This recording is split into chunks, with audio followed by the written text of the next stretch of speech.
What's something that women need to hear, but they often avoid? Um, one thing I see a lot of and is that women are not accountable. And I have such a problem with that because I always say the world would be a better place if people were accountable. So, I'm heavy on accountability and I think that women need to hear that they need to hold themselves accountable. Like no, just because he's saying it doesn't make it like that is wrong that he's saying it, like I mean you see a lot of jokes and stuff like about girl math, like oh girl math is this and that.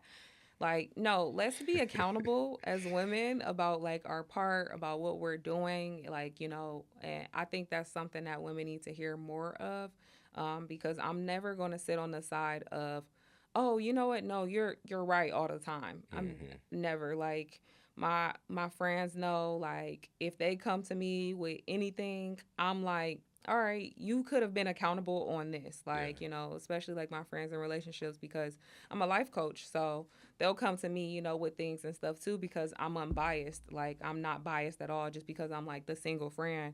I still will give like solid advice pertaining to accountability. And I will literally say like, "Hey, yes, I see what you're saying. However, you know that you could have did this." So Yeah. I think women need to hear that they need to be more accountable. We all could be a little bit more accountable. And like I said, I think the world would be a better place if everybody was more accountable and just owned up to their wrongs and not deflected and not like push something back. Like you're in a heated argument with your partner. Okay, what could you have done better? Like own up to your stuff and then allow them to own up to their stuff. Like, but it isn't a screaming match, an arguing match, a moment to deflect and try to push it back on them. Be accountable for your role. Yeah. And I think that Mhm. can go both ways for gentlemen Mhm. too. Yep. I think that men need to listen more Mhm. because oftentimes we have the ego and we're right just because we're men, but in reality, we should listen and weigh both people's opinion. Yep. And instead of, hey, I'm right or you're right, let's just understand where we're trying to go. What's Yes. the outcome? Mhm. Because a lot of Yep. arguing and shouting, it's like, hey, I just want to be right or I want the last word. Mhm. When we really should just be focused on, well, what do we want at the end of this Yes. conversation and Yep. how do we get there? Absolutely. Yeah, so I think that, a lot of men need to start focus on active listening and understanding. Mhm. And then you steer the conversation to where we want to go. Yep. Yeah. The famous like saying is like, are you listening to respond or are you listening to understand? Hmm. And everyone should be seeking to understand before responding. Yeah, Hmm. absolutely. What should people be on the lookout for in 2026 from y'all? So I'm working on a devotional. So I have a May devotional coming out. So I'll actually be leaving here to work on it. And then I'll also start writing my next book, which is going to be about my single season.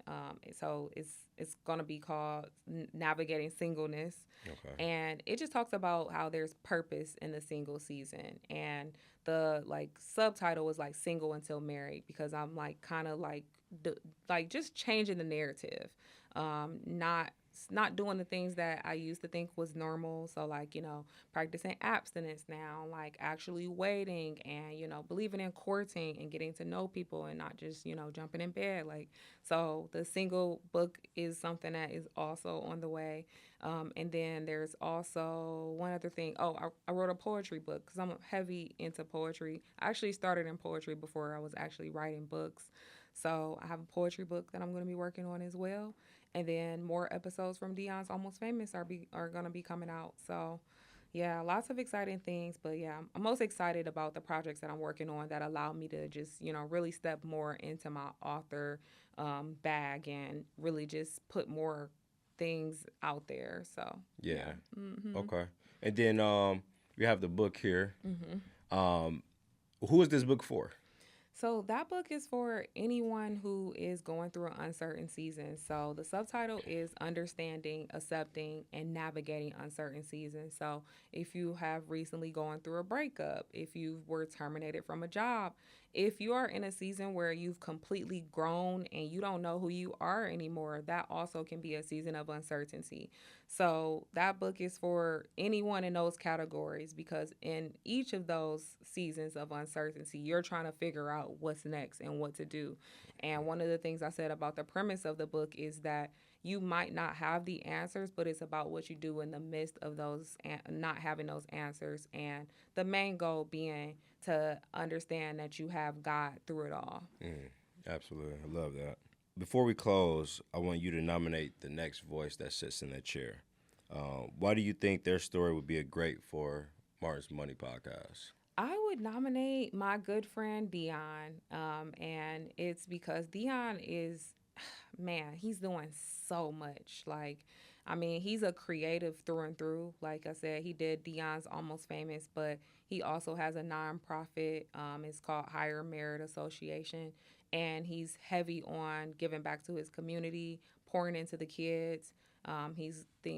Working on building a school.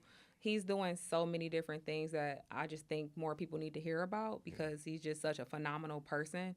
And I just tip my hat off to him. He's always like has some new idea. Like when we're talking, he's working on something new. Like he's just very motivated, and I think he'd be a great guest for this podcast. Okay. Okay. We need to make that happen. Yes, I'm gonna tell him after I get out of here. Like, hey, I just nominated you for this. I think you'd love it. And we always end every episode the same. If you have an opportunity to talk to an 18-year-old version of yourself, what would you tell her? I would tell 18-year-old me to stick to her guns. So stick to what it is that she wants. So like I know like for me, 18-year-old me was set on going to college and she did, she stuck to that. So I think for whoever is listening, if you are an 18-year-old, stick exactly to that. Like continue to chase after your goals, your dreams, your aspirations, and don't let anybody deter you from that. Like relationships will come. They're not a priority right now at that time. It's important that you ground yourself and figure out what it is you want out of life. I'd also tell 18-year-old me like it's okay for if you do go to college, like or you decide to go to college, it's okay for you to change what it is you want to do. I know that when I was in college, I wanted to change my major, but I listened to my mom and I didn't. But I should have just did what I wanted to do. So stay rooted in what you want to do. Try whatever it is that you need to, so that you can make sure that you're fully satisfied and that you're okay with the decisions that you decide to make. But absolutely still be willing to consult people, but understand that the most important voice that you should hear at the end of the day is yours and God's. And so that's what I would tell my 18-year-old self. Okay. All right. Well, tell the people where they can find the book and where can they find you online. Yes, so you can find me on all social media platforms, and it's call her _Yan, so CALLHER_YAN. And then my website is the same thing. It's callheryan.com. And then the book is also on my website, so callheryan.com/navigating life in uncertainty. Or it's on Amazon if you search Navigating Life in Uncertainty, or it's also on TikTok Shop if you search Navigating Life in Uncertainty. You probably can do a Google search and put Navigating Life in Uncertainty and it'll come up too. Okay. So, yep. Cool. Well, another great episode, probably one of my favorites I've done so far. Again, I'm Martin, the Credit Doctor. This is Martin's Money Podcast. We're on YouTube, we're on TikTok, we're on Instagram. I'll see y'all on the next one. Bye-bye.